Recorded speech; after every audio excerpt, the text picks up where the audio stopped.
The paper and I work together, and they emerge.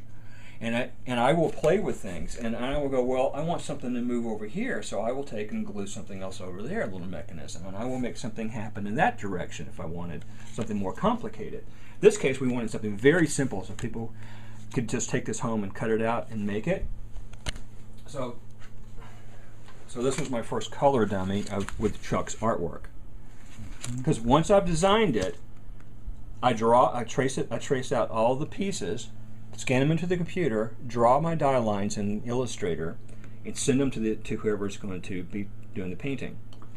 So Chuck then has the die lines that I've created, and he just has to paint in the areas. He needs to paint a half an eagle with one wing, and he needs to paint another half with another wing, and stuff. When we put these together. The illustrator will be painting the little component pieces. Yes, and I will show you on the screen here. A little piece here. I pulled up the pop-up page for Hogwarts in the Harry Potter book. So that's what the page looks like with all the pieces for the Hogwarts castle, and I'm going to show you that in a few minutes. So if I turn off all of the artwork, you see that I've got all these little red lines. That's the die lines where they cut, and all these little blue lines are where they fold. So I have to draw all those things in here. So at a certain point, I've got fairly close to this. I will send this to the illustrator and say, paint that cone at the top of Dumbledore's tower. And so they've got exact lines, or pretty close lines, that they have to stay inside and work with. Now, I make small adjustments when they get back, because some of them, they'll add an idea, they'll change the shape a little bit, so I have to make adjustments. But they follow the die lines, okay? So the paper engineer basically designs first, Illustrator follows the paper engineer's lead. That's the best way to go about it. So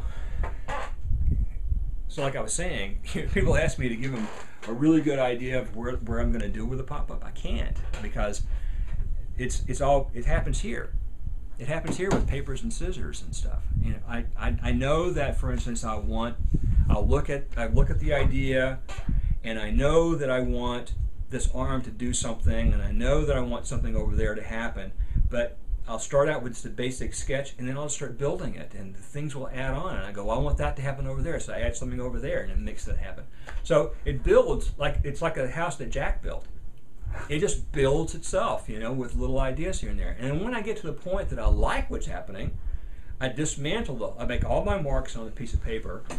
Like every place that I glued, I'll have to go in there and mark exactly where something was glued down, right? And then I take it all apart, and I've got all these pieces that I can scan into the computer or trace on my light table. And there I start finessing things and making sure the lines are exactly the right angles and stuff like that. And then I can go in here and make the die lines to give the illustrator, who then gives me back the scans of the artwork, and then I can finish up and start actually making the color versions of these things. So it all builds. So, Harry Potter. Harry Potter will be available for sale on November 16.